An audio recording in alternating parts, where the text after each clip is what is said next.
Ma sœur a souri lors du dîner de la veille de son mariage et a dit « Raconte à tout le monde ton surnom dans la marine ». Elle pensait m'humilier devant sa nouvelle belle famille. Mais quand j'ai répondu l'âme de fond, l'oncle du marié, âgé de 74 ans, s'est figé, a posé son verre et lui a ordonné de s'excuser avant même que quiconque ne comprenne pourquoi. Elle riait déjà avant que je ne réponde. C'est la première chose que j'ai remarquée. Chloé avait levé sa flûte de champagne et braqué son sourire sur moi à travers la table. Le genre de sourire qu'elle perfectionnait depuis que nous avions 7 ans, et elle riait déjà avant même que les mots ne franchissent ses lèvres, avant même que j'aie eu la chance de réagir. C'est comme ça qu'on sait que c'est prémédité. Raconte à tout le monde ton surnom dans la marine, a-t-elle dit. 30 personnes ont tourné la tête vers moi. La future belle-mère de Chloé, les cousins d'Antoine venus de Lyon, ses associés du cabinet, Léa, sa demoiselle d'honneur, qui pinçait déjà les lèvres comme pour s'empêcher de craquer trop tôt, et le maître d'hôtel près de la porte qui s'était soudainement immobilisé. Et à l'autre bout de la pièce, parce que je ne l'ai remarqué que plus tard, quand ça a eu de l'importance, un homme plus âgé aux cheveux blancs et au dos droit qui s'était arrêté en plein milieu d'une gorgée et m'observait avec une expression que je ne parvenais pas encore à déchiffrer. J'ai regardé ma sœur. Elle rayonnait. Robe blanche, boucles souples, les bulles de champagne pétillant dans la lumière.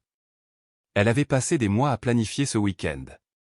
Les lieux de réception, les menus, le plan de table, les discours, chaque détail était calibré, y compris celui-ci. Allez, a-t-elle insisté plus fort. Ne rends pas ça gênant. Et je me suis dit, voilà. C'était toujours sa tactique. Coincer quelqu'un, puis le blâmer pour les murs qui l'entourent.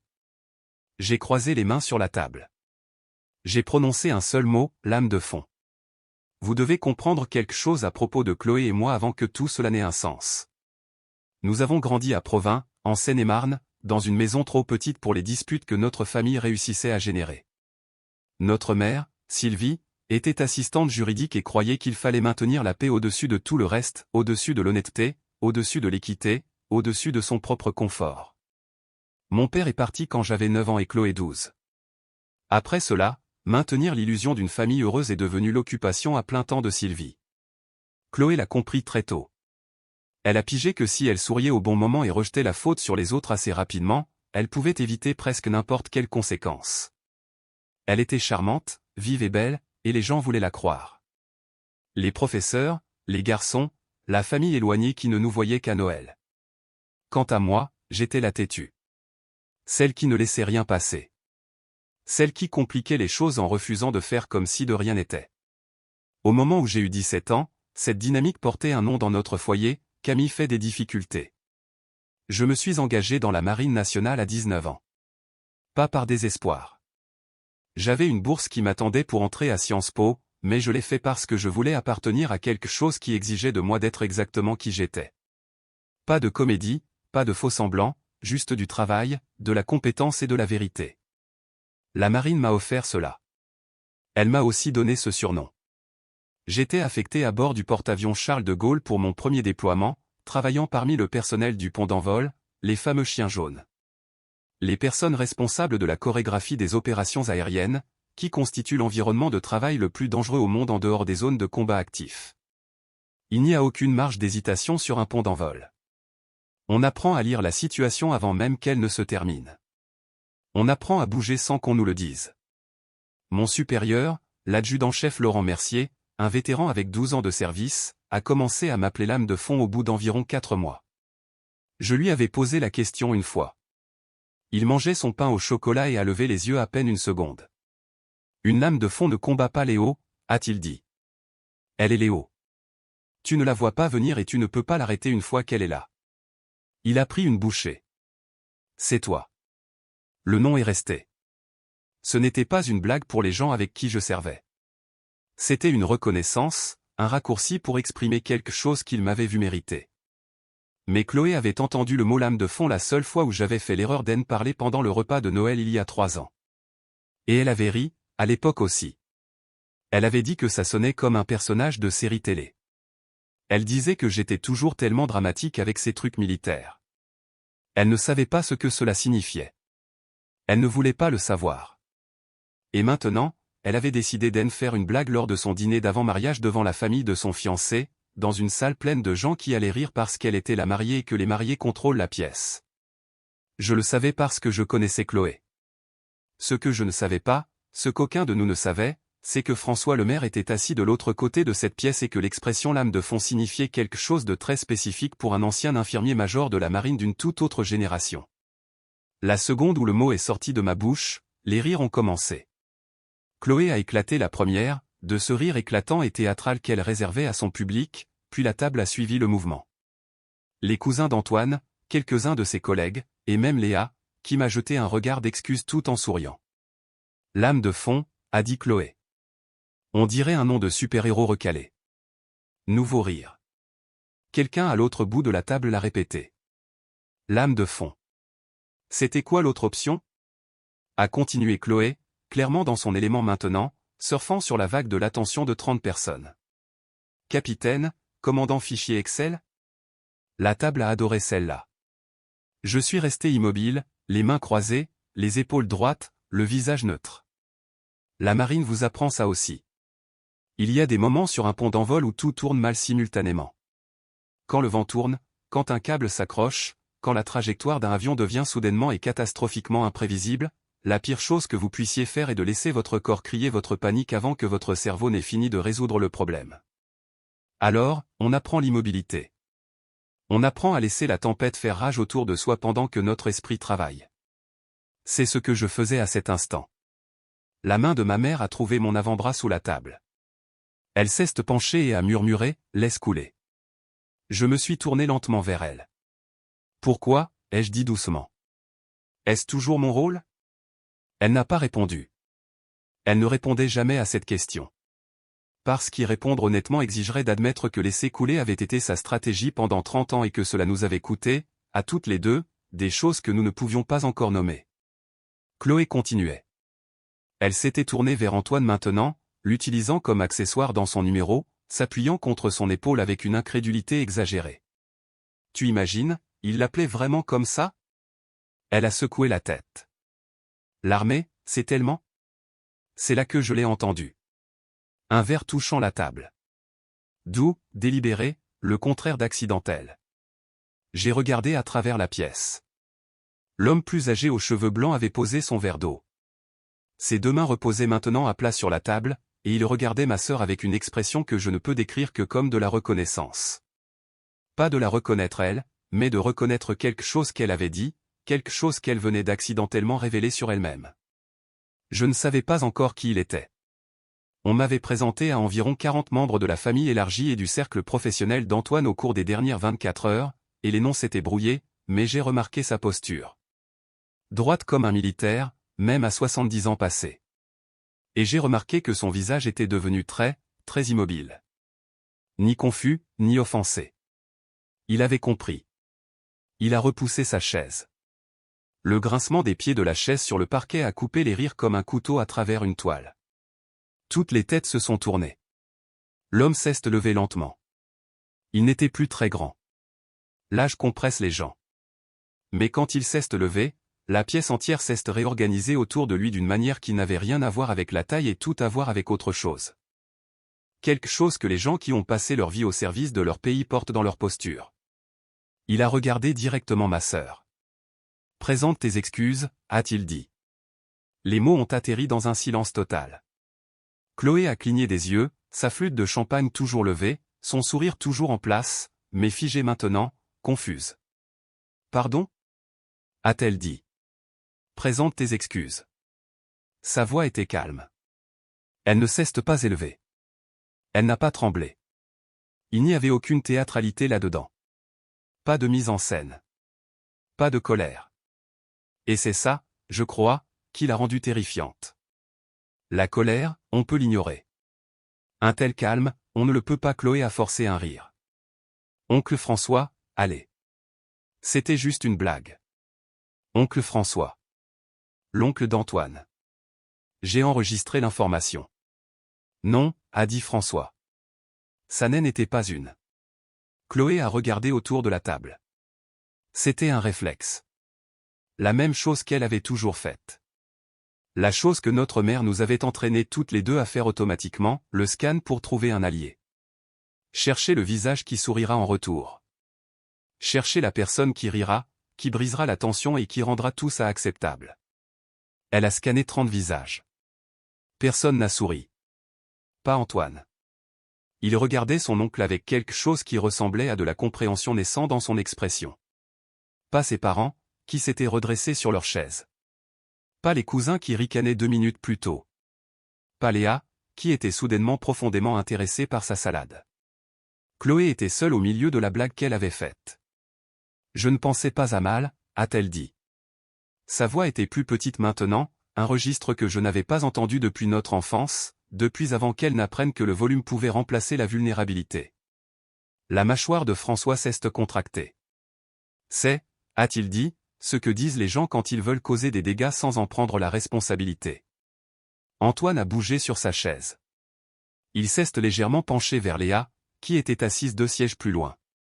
Léa, a-t-il dit doucement. Est-ce que Chloé avait prévu ça? Avant le dîner, Léa a pâli. Le mot prévu flottait dans l'air entre eux. Léa. La voix d'Antoine était mesurée. S'il te plaît. Léa a regardé Chloé. Les yeux de Chloé ont trouvé ceux de Léa à travers la table, et j'ai vu ce qui est passé entre elles. Une conversation entière en environ 2 secondes. Ne fais pas ça. N'ose pas. Je te le demande en tant que ta meilleure amie, en tant que la femme qui a déjà payé ta robe de demoiselle d'honneur. Ne fais pas ça. Léa a regardé son assiette. Puis elle l'a dit quand même. Elle a dit que le coup du surnom dans la marine ferait mourir de rire tout le monde. La table est devenue glaciale. Pas silencieuse. Glaciale. Il y a une différence. Le silence est une absence. Le froid est une présence. Le froid, ce sont 30 personnes qui traitent simultanément la même information et arrivent à la même conclusion, et personne ne veut être le premier à le dire à voix haute. Le visage de Chloé s'est fissuré. C'est arrivé par étapes.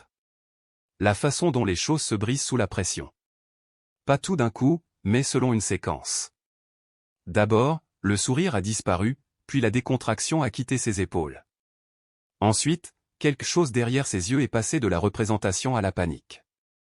Antoine s'est levé lentement. Sans drame. Il n'a pas repoussé sa chaise violemment ni renversé quoi que ce soit. Il s'est juste levé de son siège comme on le fait quand on a pris une décision et qu'on a besoin que son corps la confirme. Il n'a pas crié. Il n'a pas regardé autour de lui pour voir qui l'observait. Il ne faisait pas ça pour la galerie. « J'ai besoin d'1 minute, a-t-il dit. « Tu t'en vas » a murmuré Chloé. « Tu prends 1 minute. » Pendant notre dîner d'avant-mariage. Il l'a regardé. Sans colère, et je pense que c'est ça qui l'a détruite, le fait qu'il n'y ait aucune colère là-dedans. Juste quelque chose de silencieux et de définitif. Le regard de quelqu'un qui réévalue une chose qu'il pensait connaître. Parce que je ne veux pas dire ce que je pense devant tout le monde, a-t-il répondu. Puis il s'est tourné vers moi. Camille, je suis désolé. Il a suivi François hors de la pièce. La porte s'est refermée doucement derrière eux.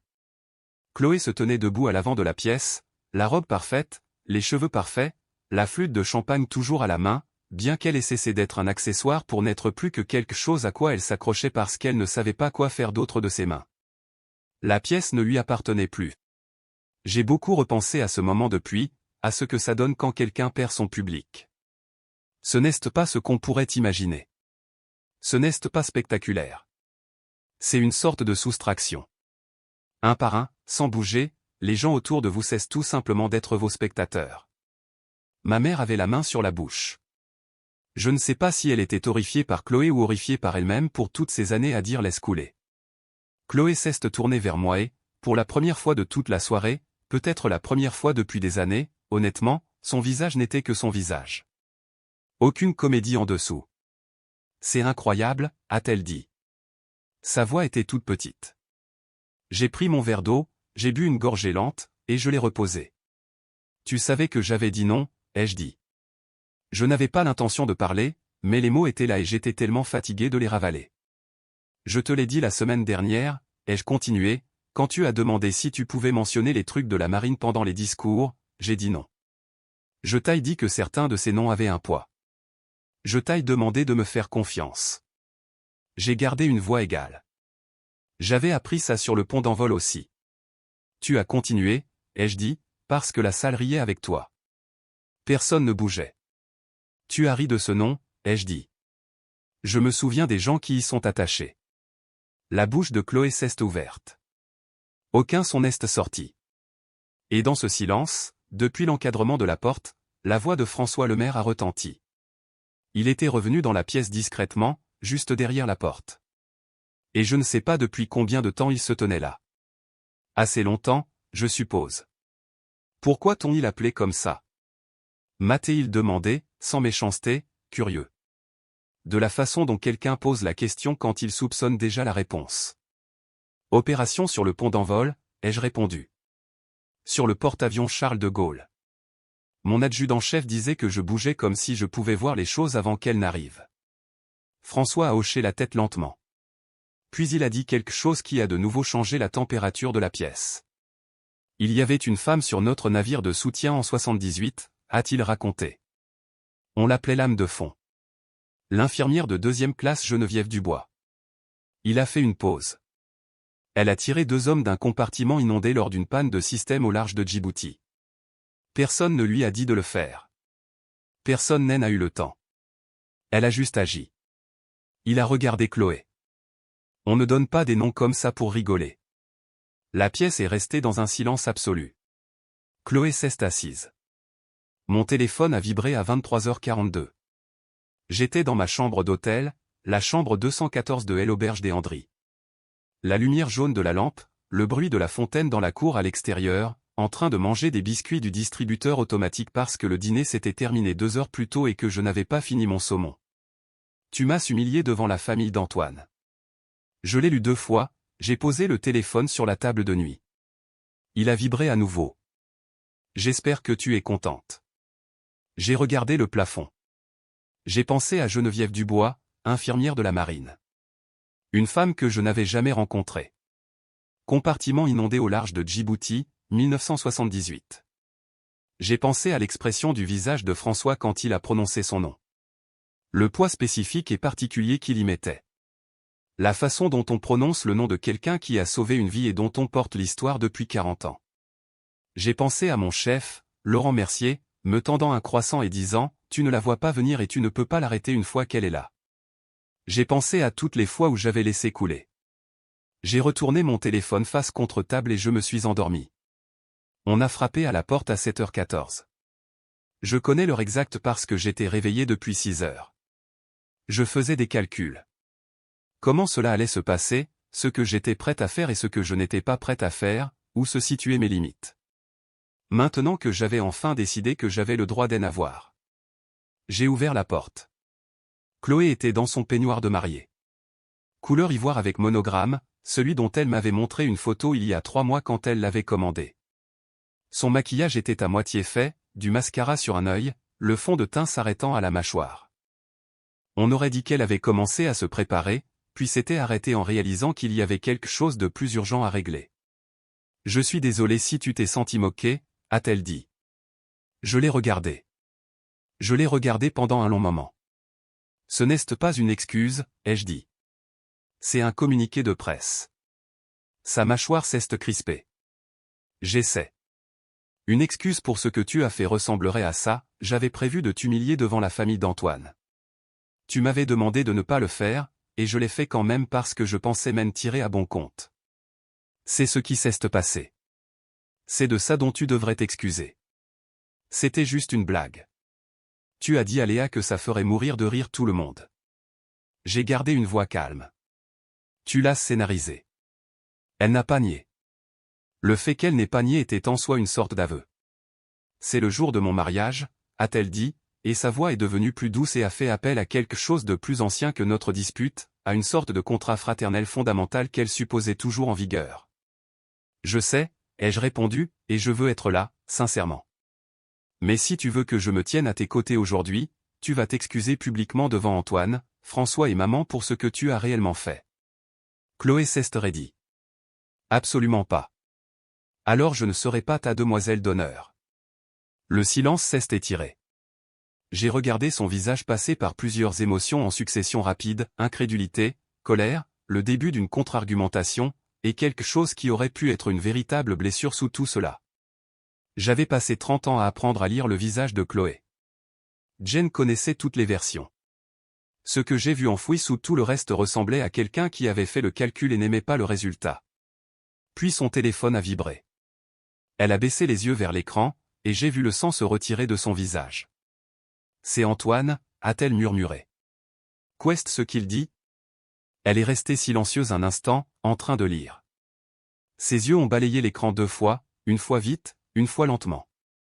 Quand elle a finalement levé les yeux, les dernières traces de la Chloé du dîner d'avant-mariage avaient disparu.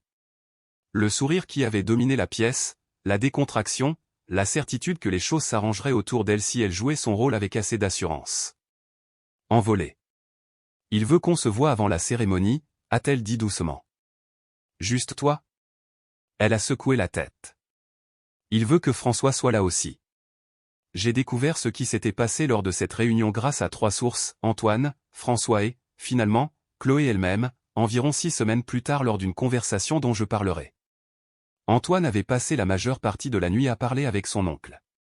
François Lemaire, capitaine de corvette en retraite, 23 ans comme infirmier de la marine, avait servi avec des hommes et des femmes qui avaient mérité des noms comme celui dont Chloé venait de faire une plaisanterie. Il avait vu ce nom être dépouillé de son poids devant 30 personnes.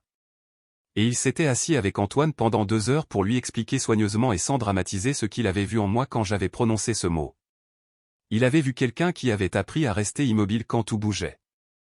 Il avait vu quelqu'un à qui on avait demandé de rire avec les autres et qui ne l'avait pas fait.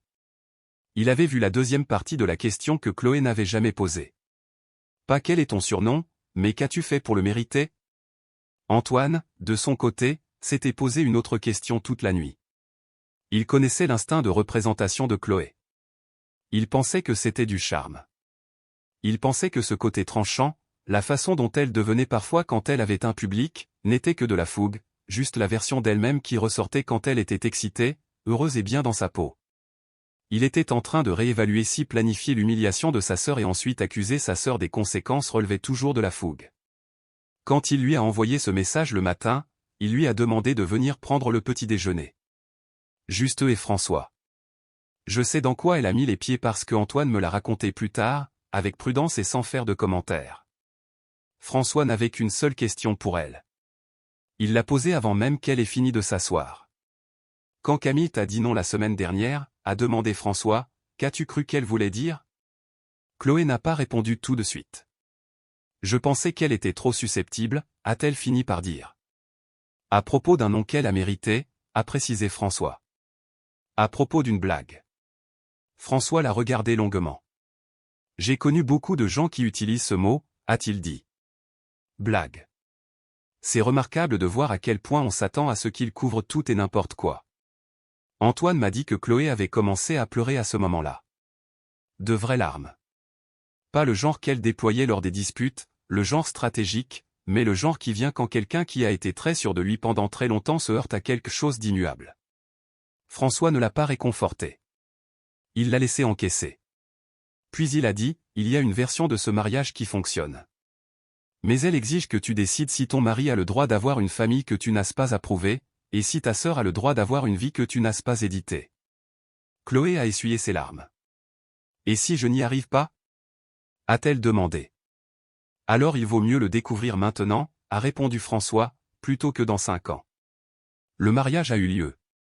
Je veux être clair là-dessus parce que je pense qu'une partie de vous, la partie qui est venue ici en espérant un drame explosif, un mariage annulé, un désastre, s'attendait peut-être à autre chose. Le mariage a bien eu lieu. Chloé a remonté l'allée. Elle était magnifique. Antoine pleurait avant même qu'elle ne soit à mi-chemin. Le bon genre de larmes, le genre qui fait comprendre à tout le monde dans la salle que c'est réel. Je me tenais à ma place, deuxième demoiselle d'honneur, robe verte, talons beige, petit bouquet de renoncules blanches. Mais avant que nous n'allions au domaine, avant la coiffure, le maquillage, les boutonnières et toute la chorégraphie de la journée, Chloé avait frappé à la porte de ma chambre d'hôtel une seconde fois. 7h48, je le sais parce que je ne m'étais jamais rendormi. Elle était toujours en peignoir. Plus aucune tentative de maquillage. Ses yeux étaient rouges. « Je peux entrer » a-t-elle demandé. J'ai reculé de la porte. Elle s'est assise sur le bord du lit. Je me suis assise sur la chaise près de la fenêtre. Nous sommes restés silencieux un moment. Le genre de silence qui s'est construit depuis longtemps. Le genre qui a un poids. Je l'avais prévu, a-t-elle dit. Tu avais raison. Je pensais que ce serait drôle et je pensais que tu rirais simplement parce que c'est ce que tu fais. C'est ce que tu as toujours fait. Ne rien dire. Et je savais que tu avais dit non, a-t-elle ajouté. Je le savais et je l'ai fait quand même parce que je pensais. Elle s'est arrêtée. Je pensais que si la salle riait, ça arrangerait tout. Je pensais que si suffisamment de gens riaient, alors ça ne pouvait pas être méchant. C'était juste une blague et tu serais obligé de laisser couler. Elle a regardé ses mains. J'ai fait ça toute ma vie, a-t-elle avoué. Faire rire les gens pour ne pas avoir à rendre de compte. J'ai pensé à toutes les versions de cette conversation que nous n'avions jamais eues. À toutes ces années de laisse couler. Camille, tu es tellement susceptible. Camille, elle ne pensait pas à mal. Camille. Tous ces coins dans lesquels on m'avait repoussé pour ensuite m'accuser de les habiter. Je sais, ai-je dit. Je suis désolé, a-t-elle dit. Pas désolé si tu t'es senti. Je suis désolé pour ce que j'ai fait. C'était. Sa voix a tremblé. C'était cruel, et c'était prémédité. Et je suis désolé. La pièce était très silencieuse. Dehors, la fontaine dans la cour. D'accord, ai-je dit. D'accord, ça ne répare pas tout. Nous avons des années de ce genre de choses derrière nous, et une seule conversation ne répare pas des années, mais c'est un début. Elle a hoché la tête. François a demandé quelque chose à Antoine ce matin, a-t-elle dit. Il a demandé si Antoine pensait que je pouvais changer. Qu'est-ce ce que Antoine a répondu? Il a dit qu'il pensait que je le pouvais si je le voulais. Elle a levé les yeux. Il a dit que la question était de savoir si je le voulais. J'ai regardé ma sœur, je l'ai vraiment regardée comme on ne le peut parfois pas quand on est enfermé dans de vieux schémas, dans les rails de ce que l'on a toujours été l'une pour l'autre. Elle avait l'air épuisée, plus jeune qu'elle ne l'avait été depuis des années, et plus semblable à elle-même qu'elle ne l'avait été dans cette robe blanche avec cette flûte de champagne, ce qui ressemble à une contradiction mais n'est pas une. Est-ce que tu le veux? Ai-je demandé. Elle est restée silencieuse pendant un long moment. Je crois, a-t-elle dit. Je crois que j'ai juste. Elle s'est encore arrêtée. Je suis devenu très doué pour jouer une version de moi-même que je crois ne pas vraiment aimer. Je dois vous parler de François, parce que cette histoire ne serait pas complète sans lui. Après la réception, après les premières danses, les discours, le gâteau et toute cette longue et belle après-midi, je l'ai trouvé assis dehors, sur la terrasse arrière du domaine. Un verre d'eau à la main, regardant le soleil faire quelque chose d'extravagant au-dessus des collines. Je me suis assise à côté de lui. Nous sommes restés silencieux un moment, le genre de silence qui n'a pas besoin d'être comblé. Merci, ai-je fini par dire. Pour hier soir. Il a balayé ma remarque du geste, comme le font les hommes plus âgés. Un petit geste de la main qui veut dire n'en parlons plus, mais qui signifie aussi d'une certaine manière c'est tout naturel. Quel était son nom? Ai-je demandé. La femme dont vous avez parlé. Geneviève Dubois. Ginette. Il a souri légèrement. Elle détestait qu'on l'appelle Geneviève. Que lui est-il arrivé? Elle a pris sa retraite en 89, vit à Toulon, a environ 9 petits-enfants et une guerre ouverte avec son syndic de copropriété pour la couleur de sa clôture. Il m'a regardé de côté. Elle va bien. Elle a bien tourné. J'y ai réfléchi. Une infirmière de 2e classe de 1978, un compartiment inondé au large de Djibouti. Plus de 40 ans, 9 petits-enfants et un litige avec un syndic. Vous êtes resté en contact? Ai-je demandé. Nom de Dieu, il a regardé à nouveau le coucher du soleil. Il y a des choses qu'on ne lâche pas. Pas parce qu'elles vous hantent, mais parce qu'elles comptaient. Nous sommes restés assis encore un moment. Tu bougeais comme elle, a-t-il dit. Hier soir, quand tout a déraillé. La façon dont tu es resté immobile. Il a fait une pause. Ce n'est pas rien. Non, ai-je répondu, ce n'est pas rien. Il a hoché la tête. Nous avons regardé le soleil se coucher. Épilogue. 6 semaines après le mariage, Chloé m'a appelé un mardi soir. Pas un message, un vrai appel, ce qui dans notre famille était réservé aux urgences ou, apparemment, à quelque chose comme ça. Elle a dit qu'elle avait commencé à voir une psy, le docteur Sophie Moreau. Elle a prononcé le nom délibérément, comme si elle essayait de se responsabiliser envers lui. Elle m'a raconté qu'elle avait passé les 2 premières séances principalement à pleurer sur notre enfance, et que le docteur Moreau lui avait expliqué que l'humour, dont elle s'était servie comme arme toute sa vie, était un mécanisme de défense qui s'était calcifié pour devenir une arme, et qu'elle avait passé tellement de temps à faire rire les gens qu'elle avait oublié comment obtenir leur confiance à la place. Elle m'a demandé quand j'avais cessé de te faire confiance, a dit Chloé. Qu'as-tu répondu? J'ai dit que je n'étais pas sûr d'avoir jamais commencé. Un silence. Elle a dit que c'était la chose la plus honnête que j'ai dite en 2 séances. Je n'ai rien dit. Je ne sais pas comment faire ça, a avoué Chloé. Là. Elle cherchait ses mots. La version où je te dis vraiment ce qui se passe, où je n'en fais pas une représentation. Je sais, ai-je répondu. Moi non plus. On ne nous a jamais appris comment faire. Maman était inutile sur ce point. Ouais. Un long silence. Confortable cependant, plus nouveau que nos silences habituels. Est-ce que tu m'apprendras? A-t-elle demandé. Comment faire pour? Elle a presque ri. Mon Dieu, ça a l'air absurde, mais comment rester immobile de la même façon que tu l'as fait au dîner d'avant-mariage? J'ai pensé à Laurent Mercier et à son pain au chocolat. J'ai pensé au pont d'envol du Charles de Gaulle, au vent, au bruit, à la chorégraphie maîtrisée d'un danger extraordinaire rendu routinier par la pratique. J'ai pensé à une femme nommée Ginette Dubois, un compartiment inondé, Djibouti, 1978, qui avait bien tourné. Ouais, ai-je dit. Je peux faire ça. Elle n'a pas cessé d'être ma sœur. Elle travaille toujours à cesser d'être la version d'elle-même avec laquelle elle a appris à survivre. François Lemaire m'a envoyé une carte de Noël en décembre. À l'intérieur, il avait écrit une seule phrase, certains courants laissent des marques sur les fonds marins. Ce n'est pas une dégradation. C'est la preuve d'une force. Elle est affichée sur mon réfrigérateur. Et c'est laquelle va rester.